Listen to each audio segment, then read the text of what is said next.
Hi there and welcome back to another Sunday Stroll. I'm Xenia with Sweet Earth, and for this week we are back in my studio where we are doing some seed starting, potting up, and dividing dahlias. And as I mentioned last week in last week's Sunday Stroll, this is this time of the season where that kind of activity really starts to ramp up. We took a quick tour of my studio last week. This week we're going to actually do some hands-on seed starting and some potting up of some of the plugs or seedlings that I received. So let's get to it. So this is my crop plan, and I went into detail on it last week. So if you're interested in how I set this up, look back to last week's Sunday Stroll. But I organize my crops by week, by agricultural week. And last week, which was week 10, which starts Monday, March 2nd, I received a lot of these crops via plugs. And they arrived in these boxes. And I want to show you how they are packaged and what I do once I unbox and set them up on these shelves so that they can continue to grow on. These boxes all came from Grow and Sell, and they are a provider of seedlings and plugs that you can purchase through brokers. As you can see, they are very well packed. First layer is a hard foam core layer to protect the seedlings. There's also bubble wrap. There are 3 trays per box, and each tray will come wrapped in tissue paper. The tissue paper is pre-moistened so that there is some moisture in the box. The trays themselves are all very well watered. And when I open the box, well, first off, it's good to be prepared with all of the supplies that you need when opening the box, including the trays for watering that you place underneath each of the seedling trays, and the shelving and the space required to lay everything out. I also make sure as I'm unpacking that I'm checking the seedlings and that all of my order has been fulfilled.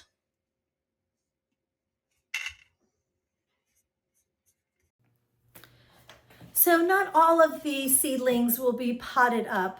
The ones that are considered cool flowers or hardy annuals and that I plan to plant straight out into the fields, probably late March, very early April, those are going to stay in these trays, and I will continue to water and fertilize them. And those include snapdragons, digitalis, which is foxglove, campanula, blueperum, and the feverfew. All of those I'm going to keep in the trays that they came in, and I will just continue to grow them on in those trays, fertilizing them with fish and seaweed emulsion. Or with a mix of this mycorrhizal fertilizer, which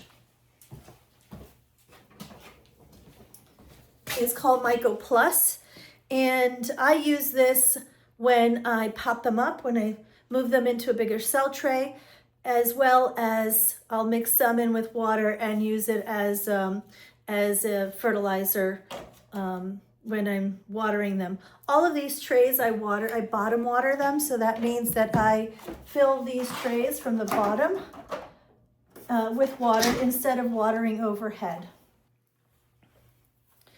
The ones that I will be potting up are those that do better in warmer weather. So they are not as cool hardy or cold hardy, and that is the straw flower.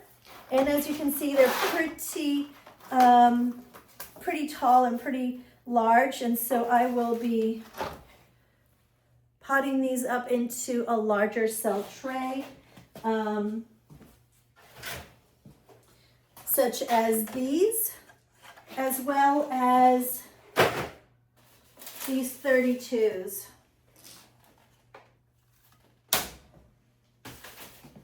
And I will show you how I do that. In addition to the straw flower, I will be potting up some of the Lisianthus, not all of them.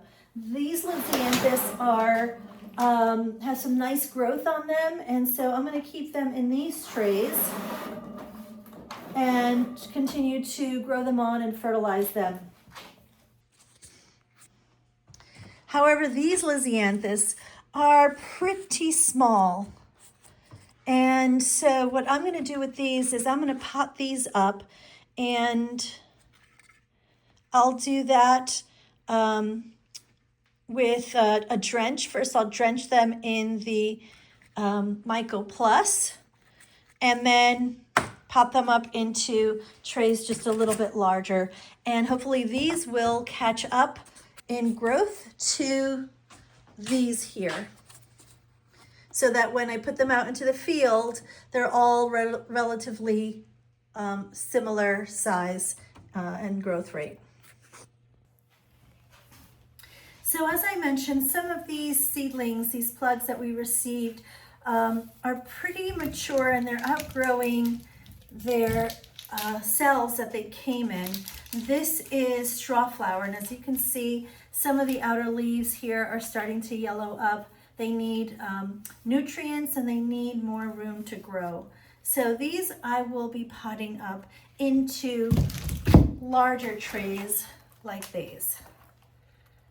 So I fill this up with my potting medium, and I've made sure that I've kind of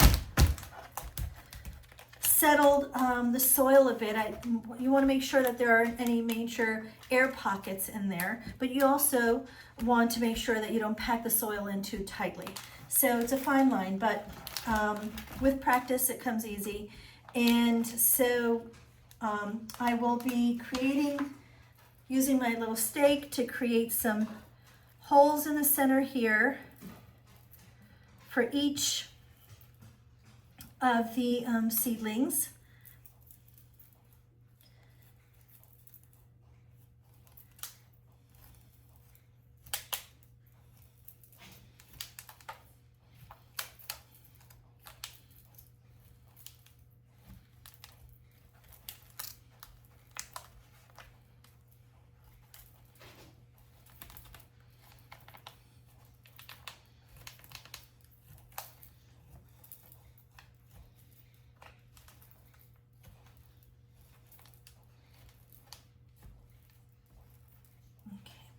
Then I have prepared my drench. This is about a gallon of water in here, and I have mixed it in with the MYCO Plus. Now, a little bit goes a long way. This small quarter teaspoon is all you need for a gallon. This larger one is for 10 gallons. And the MYCO Plus, I've had great success using this. It's predominantly nitrogen and potassium with magnesium and other macro and micronutrients mixed in. And it's I've seen great success with respect to root development and root growth, which is what we want for these seedlings.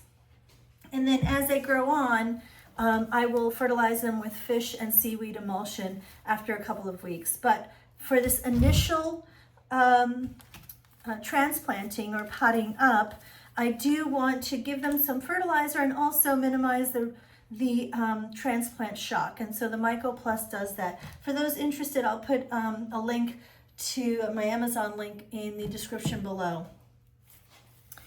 So we're going to take one of these seedlings, gently popping them out of the cell. Here we go. I'm just going to loosen the bottom a little bit, dunk it into the MYCO Plus drench, and then put them into the larger cell tray. and we're going to do that for all of them. Hi there, and welcome back to another Sunday Stroll. I'm Xenia with Sweet Earth, and for this week we are back in my studio where we are doing some seed starting, potting up, and dividing dahlias. And as I mentioned last week, in last week's Sunday Stroll, this is this time of the season where that kind of activity really starts to ramp up. Okay, so we are done. This is a tray of potted up straw flower. And as you can see, we hardly made a dent into this tray. This is a tray of 210 seedlings. And this is 1, 2, 3, 4, 5, 6, 7, 8, 32. So we're not going to transplant these all into this size cell tray. These are predominantly for clients as well as for sale in our seedling sale in the spring. The balance of them, we're going to do a few trays like this, but the balance is going to be potted up into a cell tray that is somewhere in between this 210 and the 32.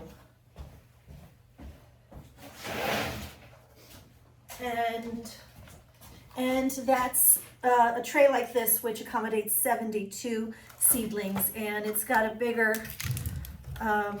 cell size so that the roots still have room to grow and expand.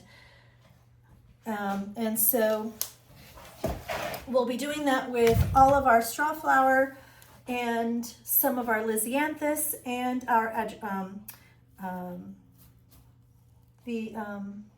Amaranthus, that's what it is.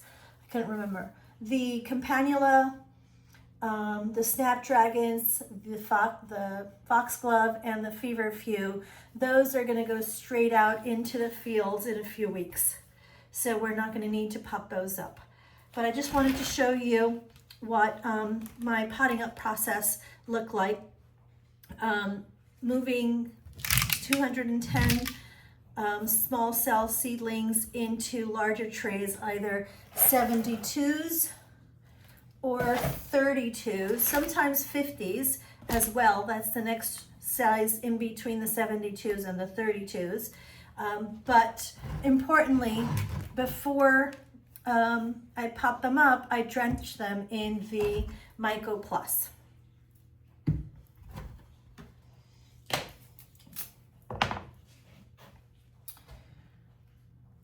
Very important to note that you need to label your trays to make sure that you are tracking not only the variety of what you're growing here, but also the date that you've potted them up.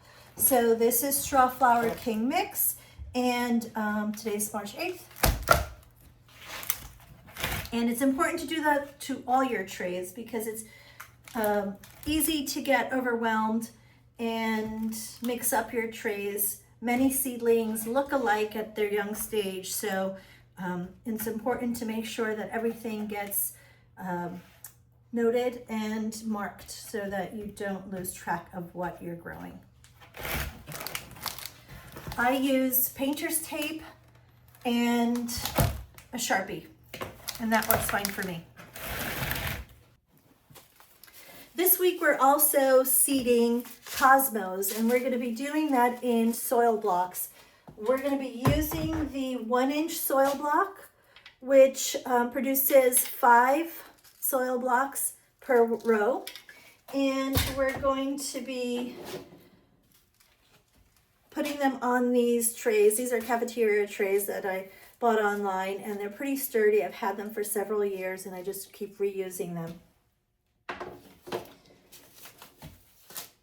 The potting medium that I use is the Pro Mix. It's the organic with the Mycorrhizae in it. So what I do is I wet the potting medium up, the Pro Mix, and I use this cement mixer that I picked up at the hardware store. It's really very handy. So I water the mix so that instead of something dry like this,